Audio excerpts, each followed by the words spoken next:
Pinaki Bhattacharya daily star এবং প্রথম আলোকে কেন দেখতে পারে না জানেন? 2008 সালের অক্টোবরের 13 তারিখে তারা একটা নিউজ প্রকাশ করে। নিউজটা হচ্ছে নকল ঔষধ বিক্রি এবং সেই নকল ঔষধ সেবনের কারণে 290 জন মানুষের হত্যাকাণ্ড। এবং মানুষগুলো কিন্তু আমাদের মতো প্রাপ্তবয়স্ক ছিল না, শিশু ছিল। ওই সমস্ত শিশুরা এই পিনাকি ভট্টাচার্যের উৎপাদিত নকল ওষুধ খেয়ে মারা গেছেন এবং এই নিউজটা সর্বপ্রথম ডেইলি স্টার এবং প্রথম আলো প্রকাশ করে। পরবর্তীতে ওয়ার্ল্ড হেলথ অর্গানাইজেশনের প্রতিবেদন অনুযায়ী সেই ওষুধ বাজার থেকে সরিয়ে নেয় ওষুধ প্রশাসন। এই হচ্ছে আমাদের পিনাকি ভট্টাচার্যের অতীত কর্মকাণ্ড। কথায় আছে না, অতীত কখনো মোছা যায় না, তেমনি ভবিষ্যৎ কখনো প্রেডিকশন করেও নির্ধারণ করা যায় না। এই পুরোটাই নির্ধারিত হয় হচ্ছে কর্মফলের মাধ্যমে। পিনাকি ভট্টাচার্যের অবস্থাটা সেরকমই। উনি শেখ হাসিনার পিছনে লাগতে যায় আর নিজের অতীত কি ভুলে গেছে? ভুলে নাই। এখনো পর্যন্ত বগুড়ার ভিতরে যত নকল ঔষধ সরবরাহ হয়, নকল ঔষধের সিন্ডিকেট কাজ করে, সম্পূর্ণটা নিয়ন্ত্রণ করে এই পিনাকি ভট্টাচার্য। বগুড়ার ওষুধ মার্কেটের কথা আপনারা অনেকেই জানেন। এই বগুড়ার ওষুধ মার্কেট থেকেই উত্তরবঙ্গে, সমগ্র উত্তরবঙ্গে ওষুধ সাপ্লাই হয়। আপনারা জানেন বাংলাদেশে কি পরিমাণ ফার্মাসিউটিক্যালস কোম্পানি অ্যাক্টিভ রয়েছে। সেই ফার্মাসিউটিক্যালস কোম্পানিগুলো পুরো বাংলাদেশ ব্যাপী কিন্তু তাদের ওষুধ সরবরাহ করে। কিন্তু শুধুমাত্র বগুড়া কেন্দ্রিক একটা সিন্ডিকেট আছে যারা কিনা উত্তরবঙ্গে নামে বেনামে ঔষধ সাপ্লাই দেয়, যেটা সম্পূর্ণ এই পিনাকি ভট্টাচার্যের সিন্ডিকেটের মাধ্যমে পরিচালিত। তাহলে বুঝতেই পারতেছেন বাংলাদেশে, বিশেষ করে নর্থ বেঙ্গলে দারিদ্রতার সুযোগ নিয়ে যেই নকল ঔষধগুলা বিভিন্ন ফার্মাসিউটিক্যালসে ডিস্ট্রিবিউশন হচ্ছে, তার মধ্যে অধিকাংশই এই পিনাকি ভট্টাচার্যের ঔষধ। কিন্তু আমাদের দেশের মানুষ, বিশেষ করে নর্থ বেঙ্গলের মানুষজন কিন্তু সচেতন না অতটা। তারা ফার্মেসিতে যায়, ওষুধ কিনে খায়, কিন্তু ভালো হয় না। অনেক ক্ষেত্রে খেয়াল করে দেখবেন কেন ভালো হয় না, এই নকল ওষুধগুলো সাপ্লাই করার কারণেই কিন্তু রোগী ঠিকই ওষুধ খায়, কিন্তু সেই ওষুধ আর কাজ করে না। এবং নর্থ বেঙ্গলে অধিকাংশ ফার্মেসিগুলোতে আপনারা খেয়াল করে দেখবেন বেনামি ওষুধ সব থেকে বেশি। এই বেনামি ওষুধগুলো আসে কোথা থেকে? এই বেনামি ওষুধগুলো আসে এই পিনাকি ভট্টাচার্যের ওই রেখে যাওয়া সিন্ডিকেট এখনো সক্রিয় রয়েছে নর্থ বেঙ্গলে, এজন্য। সুতরাং অতীত মোছা কি এতই সহজ? এই পিনাকি ভট্টাচার্য আবার শেখ হাসিনাকে হুমকি দেয়। চলেন তো হুমকিটা শুনে আসি। কাটাল রানী বেশি মাস্তানি শাড়ি তুলে তো পলাইছিল ইন্ডিয়া, হেডম যায় না এখনো না। 32 নাম্বার যারা ভাঙিছিল তাদের একজনের যদি কিছু হয়, আমি টুঙ্গিপাড়া ড্রোন উড়াই দিয়া একেবারে সাফা করে দেব। তুই যা ওই জায়গায়। গোপালগঞ্জের মানুষ তো চিনিস না, এই ছোটবেলায় তো তোরটা কাটেও নাই, এবার গেলে কেটে দিবে। বিসি শুদ্ধ খুলে রেখে দিতে পারে, ঠিক নাই। আর তুই তো নিজের মুসলিম বানাইতে একটু বেশি ভালোবাসিস, কারণ রমজান মাস আসলে মাথায় পাগড়ি টাগড়ি পরে একেবারে সেই এমন ভাবনিস যে তুই হাজি মানুষ, কিন্তু শালা তুই তো মালায়ুনের বাচ্চা। নিজের দেশটারও ধ্বংস করতেছিস, পার্শ্ববর্তী দেশ, প্রতিবেশী দেশ ভারতের সাথেও বাংলাদেশের সুসম্পর্ক নষ্ট করতেছিস। 2008 সালের এই ওষুধ কেলেঙ্কারির পরেও এই ব্যক্তির আক্কেল হয় নাই। তিনি এখন ওপেনলি রাজনীতিতে আসছেন তার অবৈধ টাকা ব্যবহার করে। এখন তিনি নিজের পরিচয় দেন ইউটিউবার। একজন ইউটিউবারের কত কামাই হতে পারে আমরা জানি না? তুমি যে ফ্রান্সে থাকো মামা, এত টাকার উৎস কোথায়? কেউ কি জিজ্ঞাসা করেছে কখনো? তো এই পিনাকি ভট্টাচার্য ফ্রান্সে যে বসবাস করে, টাকা আসে কোথা থেকে? রাজনৈতিক আশ্রয় আছে বুঝলাম, ভালো ফ্যাসিলিটিস দেয় সেটাও বুঝলাম, কিন্তু যে লাইফস্টাইলে তিনি চলাফেরা করেন, কেউ কি জিজ্ঞাসা করেছে কখনো এত টাকার উৎস কোথায়? যার কাছে ওষুধ সিন্ডিকেটের এই কালো টাকা রয়েছে, তার কাছে বাংলাদেশের রাজনীতিকে ইনফ্লুয়েন্স করা কোনো বড় বিষয় না। আর এই কারণেই টাকার জোরে তিনি সেনা প্রধান গুনেন না, তিনি প্রধানমন্ত্রী থাকাকালীন সময় শেখ হাসিনাকে গুনেন নাই। অবশ্য এটা নিয়ে তার আলাদা যুক্তি থাকতে পারে যে সে শেখ হাসিনাকে মানেন না, ভালো কথা। বাংলাদেশ আপনার কি ক্ষতি করছে যে বাংলাদেশের ভিতরে সাম্প্রদায়িক উস্কানি এটা ছড়িয়ে দিচ্ছেন? এই দায়িত্ব আপনাকে কে দিয়েছে? ক্ষমতায় আসার খুব স্বাদ, তাই না? বাঙালির খুব সহজে ভুলে যাওয়ার প্রবণতা রয়েছে, এটা আমরা মানি, কিন্তু তার মানে এই না কোন শিশু হত্যাকারীকে রাষ্ট্রের মসনদে বসাবো। এত সহজ না। পিনাকি ভট্টাচার্য যে কোনোদিন রাষ্ট্রীয় মসনদে বসতে পারবে না, এটা সে পুরোপুরি শিওর হওয়ার পরেই বাংলাদেশের বিরুদ্ধে প্রোপাগান্ডায় মেতেছে। তিনি কিছুদিন বিএনপির পক্ষে কথা বলে, কিছুদিন জামাতের পক্ষে কথা বলে, কিছুদিন ইউটিউব এসিও যেদিকে যায় সেদিকে কথা বলে, মানে সব মিলে আর জগা কিছু। আরেকটা রামপাটাস মিথ্যাবাদী সাংবাদিক ইলিয়াস, না মানে কন্টেন্ট বানাইলেই মনে হয় যে ওটাই নিউজ, তাই না? সব সময় সাধারণ অফিসারদের জিম্মি করে বাংলাদেশের সাংবাদিকতা করাকালীন সময়ে ধান্দাপানি করে চলছে, তো যার কারণে মনে করে বিদেশে যায়ও এরকম উস্কানি ছড়াইলে অ্যাটলিস্ট আর যাই হোক না হোক বিরোধী দলের কাছ থেকে তো কিছু ফান্ড খাওয়া যাবে, সেই ধান্দা করেই প্রথম ইউটিউবে কর্মযজ্ঞ শুরু করে। কিন্তু পরবর্তীতে কি হয়, ধীরে ধীরে তার তথ্য সন্ত্রাস এতটাই বাড়তে থাকে যে তিনি একটা পর্যায়ে সেনাবাহিনীকেও গুনায় ধরেন না। যে কিছুদিন আগে আমি আমার একটা ভিডিওতে উল্লেখ করে দিয়েছিলাম না, যে উনি ডিরেক্টলি কি বলছে, যে ধানমন্ডি 32 ভাঙার সময় যদি কোনো সেনাবাহিনী সামনে ঝামেলা করে ওর উপর দিয়ে বুলডোজার চালায় নিয়ে যাও। এই হচ্ছে এদের ব্যবহার। পিনাকি ভট্টাচার্য এবং ইলিয়াস হোসেন, এদের ব্যবহার দেখলে মনে হয় যে এদের বাপ মা এদেরকে পারিবারিক শিক্ষা দেয় নাই। এরা এমন ভাব দেখায় যে ওরাই হচ্ছে সর্বাধিনায়ক, ওরাই সব জানতার শমশের, আর কেউ কিচ্ছু জানে না। এরে ভাই, গত মাসে সেনাবাহিনী নিয়ে আমিও সমালোচনা করছি, কিন্তু কখনো নিজের দেশের বাহিনীকে ছোট করে কথা বলিনি। কথা বলার ভাষাটা এরকম ছিল যে আমার সেনাবাহিনী আমার গর্ব, কিন্তু গুটি কয়েক সেনাবাহিনীর অফিসারদের জন্য পুরো বাহিনী এই সমস্যায় পড়তে পারে, সেই সমস্যাগুলোও দেখায় দিচ্ছে। কিন্তু এই ব্যক্তিরা নিজেদের কন্টেন্টের মাধ্যমে, এই পিনাকি ভট্টাচার্য, এই ইলিয়াস হোসেন নিজেদের কন্টেন্টের মাধ্যমে একেবারে ডিরেক্ট গালিগালাজ শুরু করে দেয়। মনে হচ্ছে যে সেনা প্রধান ওর ইয়ারি দোস্ত বা ওর বানানো চাকর। এমন ভাব যে ওয়াকার বিপ্লবের নেতা, নতুন জাতির পিতা। আপনারা হলেন দেশের পাহারাদার, পাহারাদারই থাকেন। এখনো বলতেই পারে যে সাংবিধানিক অনুযায়ী সে তো রাষ্ট্রের কর্মচারী, সে তো জনতার চাকরি। হ্যাঁ, অবশ্যই জনতার চাকর, তার মানে এই না তুমি একলা মান্ডি। জনতার কাতারে কিন্তু আরো মেজরিটি ভাগ মানুষও পড়ে। কিছুদিন আগে একটা কন্টেন্ট দেখতেছিলাম পিনাকি ভট্টাচার্য, সেখানে তিনি সেনাবাহিনীর প্রধানকে ইঙ্গিত করে বলতেছে দারোয়ানের মতো থাকেন।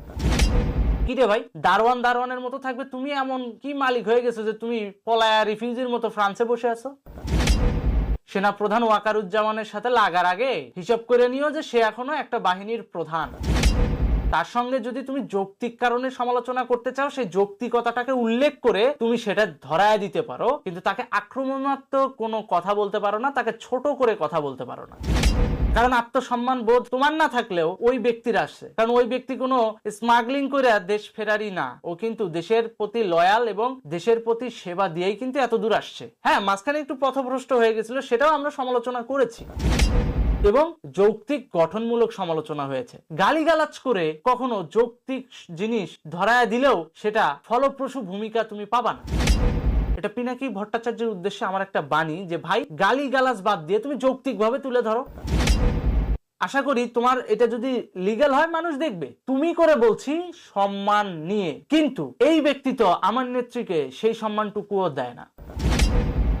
এখন বলতে পারেন কুকুর পায়ে কামড় দিলে কি তার পায়ে কামড় দেওয়া যায় না? কুকুর পায়ে কামড় দিলে তার পায়ে কামড় দেওয়া যায় না, এটা ঠিক আছে, কিন্তু তার পাটা ভেঙে দেওয়া যায়।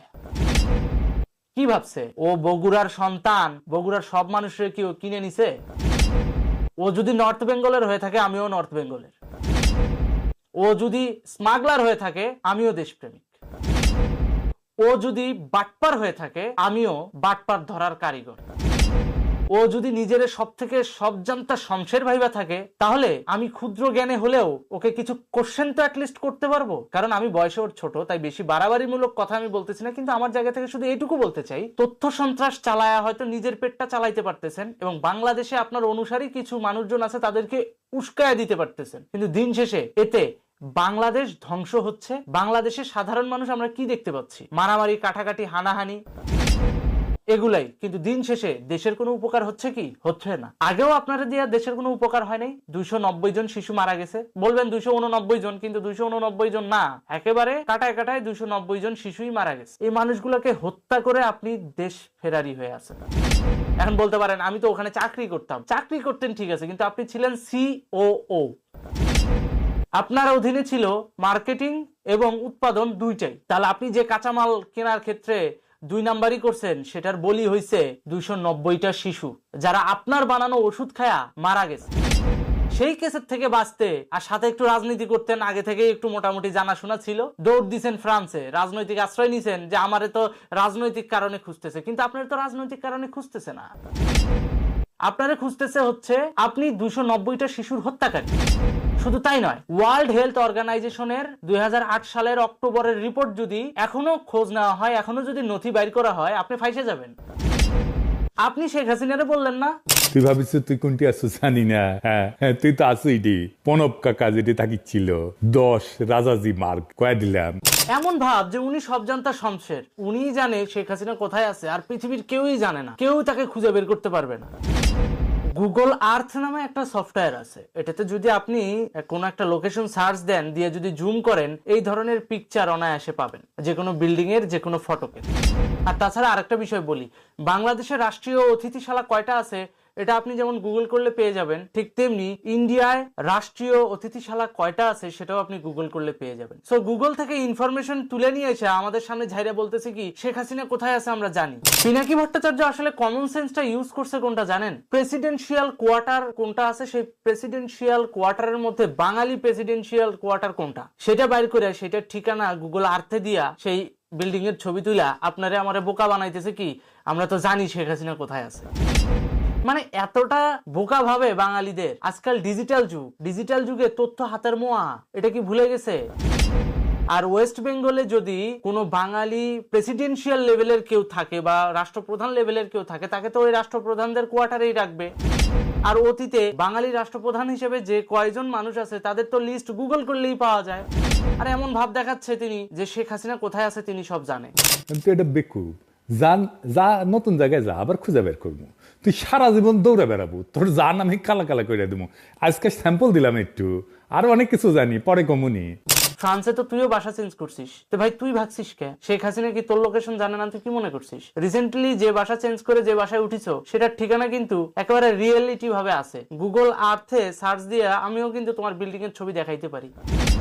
তুমি কি ভাবছো তুমি শেখ হাসিনার নামে মিথ্যাচার করবে আর আমরা তোমার অরিজিনাল লোকেশন ট্রেস করতে পারবো না?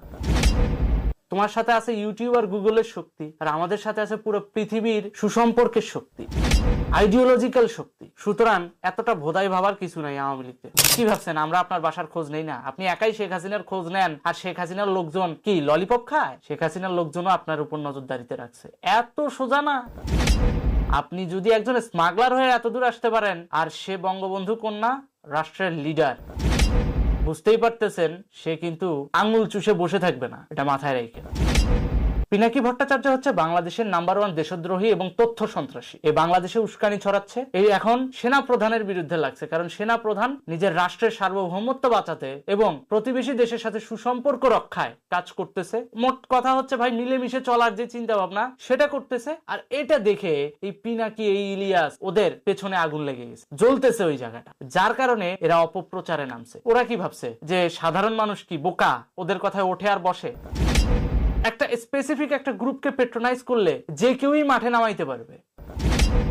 স্মাগলিং এর টাকা আছে, নকল ওষুধ বিক্রির টাকা আছে, সাথে ইউটিউবের টাকা আছে। বাস ইউটিউবের টাকাটা দিয়া যদি এই ধরনের গুন্ডা পোষা যায়, আর বাকি স্মাগলিং এর টাকাটা যদি হালাল করা যায়, ব্ল্যাক মানি হোয়াইট করা যায় হুন্ডি সিন্ডিকেটের মাধ্যমে, তাহলে যে কেউ এরকম টাকা ছিটায়া অনেক কিছু করতে পারবে।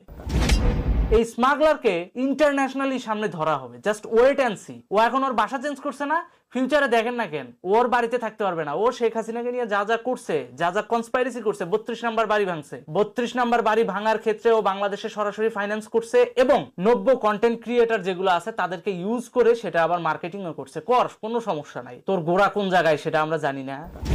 মাঝখানে আওয়ামী লীগের লোকজন খালি হই তুলছিল যে তোর বাড়ি ভাঙা হবে, তাতেই তো বিবৃতি দিয়ে শেষ করেছিস। আশঙ্কা প্রকাশ করা হয়েছে যে পিনাকির বাড়ি ভাঙতে পারে, তাতেই তোমার জাতির উদ্দেশ্যে বাণী দেওয়া শুরু হয়ে গেছে। যখন তোমাকে পুরো জাতি মিলে জায়গা মতো ভরিয়ে দিবে তখন তুমি কি করবা?